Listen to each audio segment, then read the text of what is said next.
Coba bayangkan Anda sedang memasang sistem alarm keamanan di rumah Anda sendiri.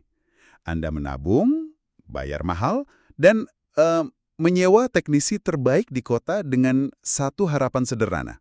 Kalau ada pencuri yang coba mendobrak masuk, alarm itu bakal berbunyi nyaring banget dan membangunkan seisi rumah. Mhm, Harapan standarnya kan begitu ya? betul.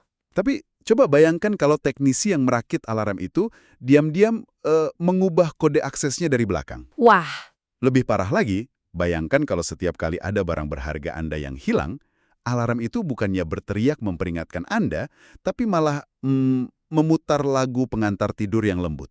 Jadi Anda merasa semuanya aman dan baik-baik saja. iya itu ibaratnya Anda sedang disuguhkan ilusi keamanan tingkat tinggi, Anda merasa terlindungi, karena ya Anda melihat ada kotak alarm menempel di dinding.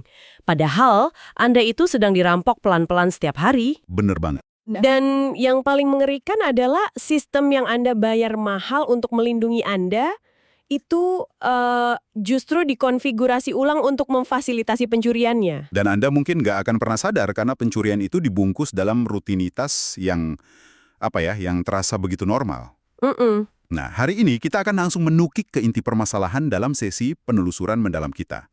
Kita mau membongkar sebuah dokumen yang sangat provokatif berjudul Kejahatan yang Dinormalkan. Iya, dokumen yang sangat menarik. Misi kita hari ini spesifik banget. Kita mau membedah bagaimana sih sebuah kejahatan bisa menyatu sedemikian rupa dengan sistem kenegaraan sampai-sampai ketidakadilan itu terasa sah, resmi, dan akhirnya diterima oleh masyarakat luas sebagai rutinitas administratif biasa. Oke, sebagai konteks ya, sebelum kita masuk lebih dalam, teks yang mau kita bedah ini sangat kental diinspirasi oleh kerangka pemikiran dari M.H. Ainun Najib. Ah, Canun ya? Betul, Cak Nun. Dan yang harus kita garis bawahi dengan sangat jelas sejak menit pertama adalah tujuan analisis dokumen ini tuh sama sekali bukan untuk menunjuk hidung politisi tertentu atau memihak kubu politik manapun atau sekedar cari kambing hitam atas masalah negara. Jadi lebih ke gambaran besarnya ya? Tepat. Penulis dokumen ini mengajak kita menganalisis masalah dari kacamata yang murni struktural. Oke. Jadi penulis berargumen kalau ada alasan sistemik, kenapa pola penyimpangan yang sama itu selalu muncul berulang kali. Terlepas dari siapapun tokoh protagonis atau antagonis yang lagi menjabat di pemerintahan. Oke, mari kita urai hal ini. Karena sebelum kita bisa melihat bagaimana kejahatan struktural itu dinormalkan, dokumen ini menuntut kita untuk menghancurkan satu ilusi fundamental dulu nih. Iya, mitos besarnya. Betul, sebuah mitos terbesar yang dipelihara dalam wacana kenegaraan kita, yaitu mitos bahwa kekuasaan negara itu punya wajah yang netral. Nah, ini poin krusial. Dalam pidato-pidato resmi atau ya buku teks pemerintahan lah ya, kita kan sering dicekoki narasi kalau kekuasaan administratif itu rasional, objektif. Steril gitu ya dari kepentingan golongan. Persis. Seolah-olah para birokrat dan pembuat kebijakan itu lagi mengoperasikan mesin kalkulator raksasa yang murni cuma memproses angka demi tanda kutip kepentingan umum. Tapi menurut teks yang kita bahas ini, itu adalah mitos yang sangat menyesatkan. Penulisnya menegaskan dengan jelas kalau kekuasaan itu tidak pernah netral. Nggak pernah netral. Nggak pernah.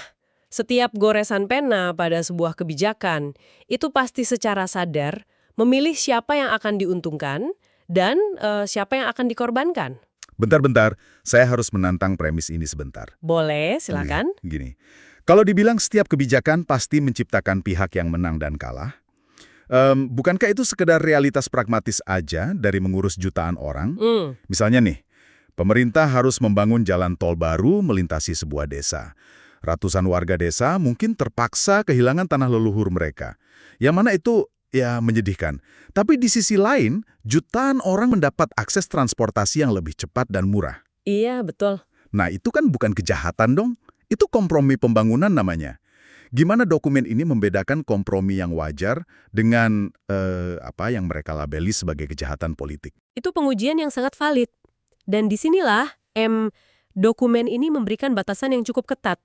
Kalau kita lihat dari glosarium di dalam teksnya, kejahatan politik itu tidak diukur sekedar dari fakta bahwa ada sekelompok orang yang merasa dirugikan oleh sebuah pembangunan. Oke. Terus ukurannya apa? Kejahatan politik itu terjadi ketika sebuah kewenangan diperoleh atau dieksekusi secara tertutup, koruptif, dan manipulatif demi kepentingan sempit si aktor itu sendiri. Dan bukan demi kesejahteraan dasar rakyat. Bisa kasih ilustrasi bedanya nggak? Biar lebih kebayang kita. Bisa. Menggunakan contoh jalan tol Anda tadi ya. Iya. Memutuskan membangun jalan tol demi konektivitas ekonomi nasional, nah itu adalah sebuah kebijakan publik. Kompromi yang wajar. Betul. Tapi kalau rute jalan tol itu secara diam-diam sengaja dibelokkan supaya melewati area tanah kosong milik keluarga si pembuat kebijakan, sehingga nilai tanah keluarganya melonjak tajam kan? Iya, jelas. Sementara dokumen tata ruangnya disembunyikan dari audit publik. Nah, menurut penulis teks ini, itulah contoh manifestasi kejahatan politik. Masuk akal. Otoritas disalahgunakan bukan untuk sandang, pangan, atau pendidikan rakyat, tapi ya murni untuk memperkaya dan melanggengkan kekuasaannya sendiri. Saya paham sekarang. Jadi ini sebenarnya tentang otoritas yang secara fundamental tuh dibajak. Tepat. Dan manipulasi otoritas ini seringkali bisa bertahan lama banget. Kenapa? Karena ia berlindung di balik satu distorsi pemahaman yang fatal di masyarakat. Apa tuh distorsinya? Yaitu mengaburkan batas antara entitas negara dan entitas pemerintah. Menarik. Ini kayak ibaratnya menyamakan antara perusahaan besar dengan jajaran manajer yang lagi menjabat saat ini ya. Analogi yang sangat pas. Penulis dokumen ini menekankan bahwa negara itu entitas raksasa, mencakup seluruh wilayah, tumpah darah, seluruh rakyat dari Sabang sampai Merauke. Beserta semua cita-cita luhurnya untuk keadilan sosial. Negara itu entitas yang abadi. Lalu? Pemerintah? Nah, pemerintahan itu cuma segelintir warga negara yang jumlahnya itu sangat kecil, yang disewa atau diberi mandat harian untuk menjalankan administrasi saja. Wah, oke. Jadi kalau manajernya ngambil keputusan yang buruk dan merugikan perusahaan, terus kita sebagai pemegang saham mengkritik manajer itu, iya. Sang manajer nggak boleh dong berlindung di balik nama baik perusahaan untuk menghindari pemecatan. Kayak, aduh kamu menghina perusahaan. Padahal yang dihina kinerja manajernya. Persis seperti itu mekanisme pertahanannya di dunia politik. Ketika pemerintah dan negara itu disengaja untuk disamakan di benak publik, kritik rasional terhadap kinerja manajerial pemerintah, itu tiba-tiba bisa disorot dan dicap sebagai serangan terhadap eksistensi negara itu sendiri. Oh, wow. Iya juga ya, sering banget kita lihat yang kayak gitu. Betul kan? Penguasa memakai jubah kebesaran dan kesucian nama negara, ya semata-mata untuk membungkam komplain tata usaha saja. Jadi, apa makna dari semua ini? Disinilah bagian yang sangat menarik. Kadang kan kalau membicarakan teori hierarki negara itu rasanya abstrak banget ya, melangit gitu. Iya, terlalu teoretis kadang. Tapi dokumen ini berhasil membawa konsep berat itu balik membumi dengan sebuah metafora yang menurut saya sih luar biasa cemerlang. Dokumen ini menganalogikan negara sebagai sebuah keluarga atau rumah tangga. Nah, mari kita petakan sama-sama. Siapa yang memerankan apa dalam rumah ini? Silakan. Metafora ini benar-benar efektif sih untuk membongkar ilusi tentang siapa sebenarnya yang pegang kuasa tertinggi. Oke, mari kita bayangkan sebuah rumah ya. Dalam analogi ini, entitas istri atau ibu pertiwi adalah perwujudan dari rakyat. Iya. Anda, saya, kita semua nih yang hidup dan bekerja di negeri ini adalah pemilik sah dari rumah tersebut. Kita adalah sumber uang, sumber pajak, dan sumber utama dari segala legitimasi. Pondasi utamanya di situ. Lalu ada suami atau kepala keluarga. Ini merepresentasikan lembaga tinggi politik pembuat konstitusi, ya kayak MPR lah ya. Benar. Dan perhatikan ya, suami atau MPR ini, itu tugasnya merumuskan kemana arah kompas keluarga, bukan mengurusi teknis sapu-menyapu harian. Betul sekali, bukan urusan dapur harian. Nah, yang mengurusi teknis harian ini adalah asisten rumah tangga atau ART. Oke. Dan dalam analogi ini, ART adalah pemerintah, eksekutif, presiden, menteri, wali kota, dan para birokrat. Mereka ini disewa dan digaji oleh pemilik rumah yang murni cuma sebagai pelaksana urusan harian. Betul. Kemudian, di dalam rumah ada anak-anak yang mewakili sektor-sektor publik kayak pendidikan, kesehatan, dan perekonomian. Yang harus diurus dan dilindungi ya. Terakhir, ini yang paling menarik. Partai politik. Posisi partai politik ini bukan di dalam struktur keluarga, tapi di luar rumah. Nah, ini sering salah kaprah. Betul. Mereka itu murni berfungsi sebagai lembaga agen penyalur tenaga kerja. Tugas partai cuma menyeleksi kandidat calon ART terbaik untuk kemudian ya ditawarkan ke majikannya, yaitu si pemilik rumah tadi. Yang mana dalam realitasnya agen penyalur tenaga kerja ini seringkali bersikap seolah-olah mereka lah yang berhak mengatur jam berapa si majikan boleh buka kulkas. Wah, iya benar banget. Jadi, mari kita tarik ke realitas ekstrim ya, biar kebayang betapa konyolnya. Silakan. Ini ibarat Anda, ya Anda pendengar, sebagai pemilik rumah yang menyewa jasa pembersih lewat sebuah agen. Tapi pelan-pelan, pembersih rumah ini mulai mengganti kunci pintu gerbang. Wah. Terus dia mulai menjual televisi Anda ke tetangga dengan alasan efisiensi. Dia mempekerjakan sepupunya sendiri pakai uang belanja Anda. Ya. Dan puncaknya, pas Anda berteriak dari ruang tengah memprotes kenapa rumah jadi berantakan, si ART ini malah mengunci Anda di dalam kamar dan menyuruh Anda diam demi stabilitas dan keamanan rumah. Ya, dan hal yang sangat memukau di sini adalah penulis dokumen menggunakan skenario yang kesannya sangat absurd itu untuk menjabarkan sebuah fenomena nyata. Sesuatu yang benar-benar terjadi ya. Betul, sesuatu yang dalam ilmu politik sering kita sebut sebagai krisis konstitusional yang laten. Bentar, krisis konstitusional. Maksudnya ini momen ketika aturan main dasar di dalam rumah itu ditulis ulang secara sepihak oleh si ART hanya untuk menjebak si majikan secara legal. Tepat. Fenomena ini terjadi ketika sang asisten rumah tangga, ini karena dia memegang kunci-kunci logistik harian ya, dia mulai berhalusinasi. Dia merasa kalau rumah beserta seluruh isinya itu adalah properti pribadinya. Mereka mulai mendikte majikannya. Gila sih. Menurut analisis dokumen ini, disinilah puncak penyimpangannya. Ketika protes yang sangat logis dari rakyat, misal tanya kemana perginya uang belanja, malah dilabeli sebagai pembangkangan atau ancaman. Atau anti pembangunan gitu ya? Betul. Disitulah kejahatan politik menyempurnakan bentuknya. Pelaksana teknis memonopoli tafsir atas aturan rumah demi melindungi posisi dia. Dan ironisnya, mereka pakai dokumen resmi yang dicap stempel negara untuk melegalkan kudeta diam-diam tersebut. Dan ini membawa kita ke pertanyaan yang paling krusial. Kalau asisten rumah tangga ini mulai membajak rumah, gimana mungkin mereka bisa mempertahankannya dalam durasi waktu yang lama banget? Nah itu dia, kenapa nggak ada yang nyadar? Atau kenapa ART ini nggak langsung aja dipecat oleh sistem? Dokumen ini kan menjawab kalau pembajakan ini nggak terjadi dalam semalam ya. Nggak mungkin dalam semalam. Mereka mempertahankan kekuasaan itu dengan membangun sebuah kerangka yang terdiri dari 4 lapis. 4 lapis? Apa saja itu? Struktur, pola, praktik, dan akibat. Oke. Ini adalah jantung analisis dari teks kita hari ini. Penulis menegaskan kalau kejahatan sistemik itu beroperasi melalui 4 tahap yang saling mengikat ini. Mari kita bedah satu-satu, mulai dari yang pertama. Lapisan fondasi yang pertama adalah struktur. Ini bicara soal desain institusi atau desain kekuasaannya itu sendiri. Teks ini menyoroti bahwa dalam banyak kasus, struktur kekuasaan itu memang sengaja dirancang cacat sejak awal. Sengaja dibikin cacat. Iya. Biar lebih jelas, mari kita buat skenario hipotetis ya. Bayangkan ada sebuah lembaga pemerintah yang diberi kewenangan mutlak untuk mengeluarkan izin pengelolaan hutan bernilai triliunan rupiah. Oke, uang besar nih. Tapi, dalam undang-undangnya, sengaja tidak dimasukkan klausul tentang adanya badan pengawas independen yang bisa mengaudit keputusan mereka secara real time. Wah, kalau gitu mah sama aja kayak meletakkan toples kaca besar berisi uang tunai di tengah ruang tamu, mencabut kabel CCTV-nya, dan berharap nggak ada satupun orang yang tergoda untuk ngambil. Analogi yang sangat brilian. Struktur yang sengaja diciptakan dengan celah menganga, ya toples tantaf CCTV tadi, pada akhirnya secara natural akan melahirkan lapisan kedua. Yaitu lapisan pola. Betul, pola ini adalah respons perilaku manusia terhadap struktur di sekitarnya.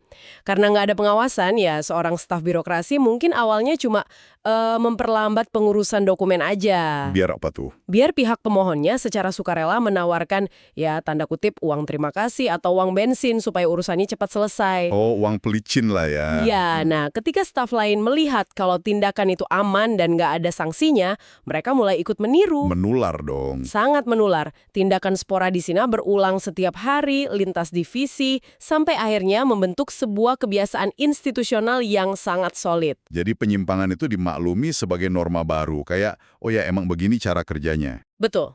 sebagai tata cara agar roda pekerjaan bisa jalan. Tapi bentar deh, kalau polanya udah terbentuk masif dan semua orang di dalam sistem diam-diam ngambil uang dari toples itu, pasti bakal ada resiko ketahuan oleh pihak luar kan? Pasti. Di titik ini rasanya mustahil mereka cuma mengandalkan kerahasiaan selamanya, pasti bocor juga. Nah, Anda baru saja mendemonstrasikan proses deduksi logis menuju lapisan ketiga nih. Oh iya? Karena resiko ketahuan itu nyata, birokrasi yang sudah korup ini tidak akan berhenti cuma pada rutinitas gelap saja. Mereka berevolusi memasuki lapisan ketiga. Yaitu? Praktek. Ya, praktek. Ini adalah momen yang paling mengerikan di mana kebiasaan ilegal tadi akhirnya diformalkan, diresmikan, dan dilegalkan. Tunggu. Melegalkan kejahatan. Gimana mekanismenya sebuah uang suap atau penyimpangan bisa berubah wujud jadi sesuatu yang sah secara hukum? Teks ini mencontohkan mekanismenya dengan sangat tajam.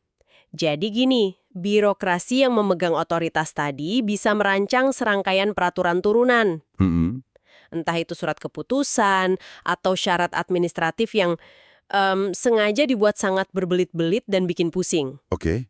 Kemudian mereka menciptakan jalur fast track atau jalur percepatan secara resmi, Wah, saya mulai paham arahnya. di mana uang bensin gelap tadi diubah namanya menjadi biaya administrasi khusus. Uangnya masuk ke dalam kas tertentu yang pengelolaannya sama sekali nggak transparan. Tapi dikasih cap stempel kementerian. Betul, cap stempel diberikan, kwitansi resmi keluar, syarat formal terpenuhi. Gila. Di titik ini, legalitas hukum sudah dijadikan tameng, didandani sedemikian rupa untuk menggantikan keadilan substansial.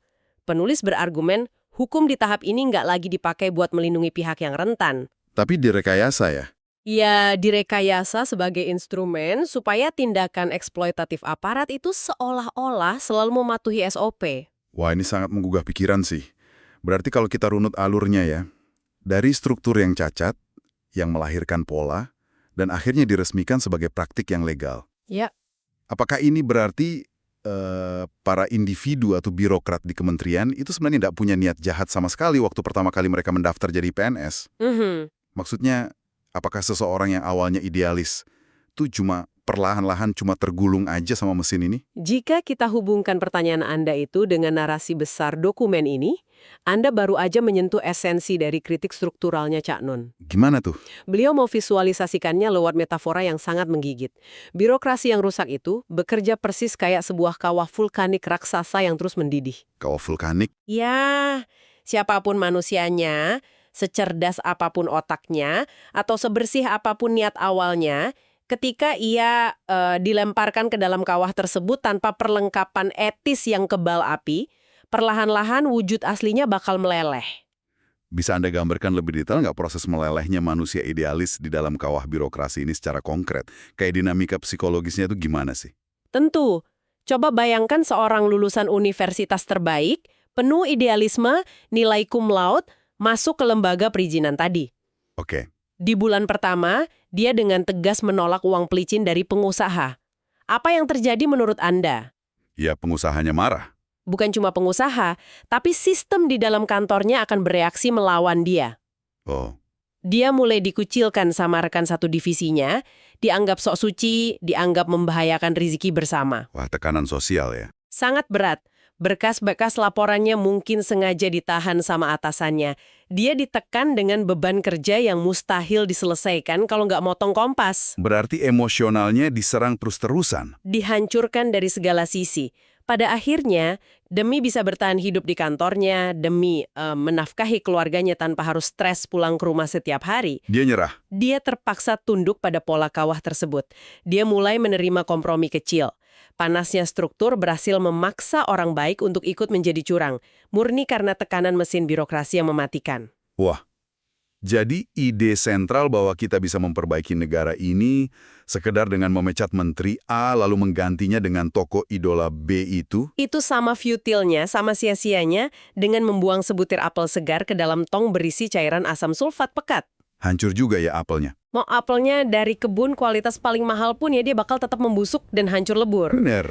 Penulis bersikeras nih, selama struktur kawahnya itu nggak direkonstruksi secara radikal dan didinginkan, sistem akan terus memproduksi praktek manipulatif yang sama. Berarti menjatuhkan vonis moral pada satu individu itu sangat mudah ya. Dan memang memuaskan kemarahan publik sesaat. Tapi dokumen ini mengingatkan kita, moralitas personal itu hampir selalu bertekuk lutut kalau diadu dengan desain institusi yang sejak awal dikonfigurasi untuk korup. Dan ini secara natural mengantarkan kita pada lapisan yang keempat, sekaligus yang dampaknya paling terasa langsung di kehidupan kita sehari-hari, yaitu lapisan akibat. Betul, lapisan terakhir. Kalau strukturnya memfasilitasi pencurian, lalu polanya membiasakan aparat, dan hukum akhirnya melegalkan perampasan itu. Ya. Apa akibat nyata dari semua ini bagi Anda, para pemilik sah rumah yang dari tadi cuma disuruh diem menonton dari balik jendela? Dokumen ini mengidentifikasi kalau akibat jangka panjang yang paling mematikan itu sebenarnya bukanlah kerugian finansial negaranya. Loh, bukan triliunan yang hilang itu? Bukan. Yang paling hancur adalah mentalitas sosiologis masyarakatnya. Dampaknya adalah normalisasi kejahatan itu sendiri. Judul dokumennya. Tepat. Mulai muncul gelombang apatisme massal, sinisme kronis, dan erosi kepercayaan terhadap apapun yang membawa atribut negara. Orang jadi masa bodoh ya? Rakyat dipaksa beradaptasi. Mereka mulai menganggap bahwa ditipu atau dipersulit saat ngurus KTP atau diperas sama aparat itu adalah hukum alam yang wajar di negeri ini. Jadi kejahatan yang sesungguhnya paling berbahaya itu ternyata bukanlah skandal korupsi meledak-ledak yang ada di berita malam ya? Melainkan ketidakadilan yang merayap diam-diam di depan mata kita setiap hari.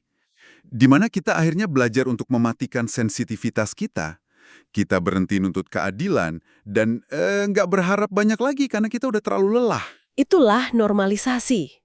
Dan ketika sebuah masyarakat menormalkan ketidakadilan, hal yang paling tragis adalah masyarakat itu sendiri yang suatu saat nanti bakal berbalik memusuhi. Memusuhi siapa? Memusuhi atau menertawakan siapapun individu yang masih berani nyoba perbaiki sistemnya. Dikatain cari muka lah, pahlawan kesiangan lah. Betul. Di titik inilah penderitaan dan kebobrokan itu mulai diwariskan dari satu generasi ke generasi berikutnya. Seolah-olah itu semacam takdir hidup bernegara. Menyelami lapisan demi lapisan ini jujur aja bikin dada terasa agak sesek sih. Sangat berat memang realitasnya. Kalau mesin strukturalnya emang dirancang sekuat dan sesistematik itu untuk ngelumpuhin kita, pertanyaannya, apakah penulis dokumen ini memberikan jalan keluar? Adakah pijakan untuk si pemilik rumah tadi biar bisa mendobrak pintu kamarnya dan ngelawan balik? Ya, teks ini tentu nggak meninggalkan pembacanya cuma di lorong keputusasaan aja kok. Penulis menawarkan sebuah landasan filosofis radikal sebagai pondasi perlawanannya. Apa itu pondasinya? Konsep perlawanan ini dirumuskan dalam dokumen melalui terma tauhid. Oke. Yang didudukan sebagai prinsip pembebasan etis. Wah, tunggu dulu. Oke, ini bisa memicu kesalahpahaman nih kalau nggak kita kontekskan dengan benar. Setuju, mari kita perjelas. Kalau Anda di rumah mendengar kata tauhid di tengah diskusi kenegaraan, refleks pertama Anda mungkin menduga, waduh, ini ada agenda terselubung nih untuk bikin negara teokrasi.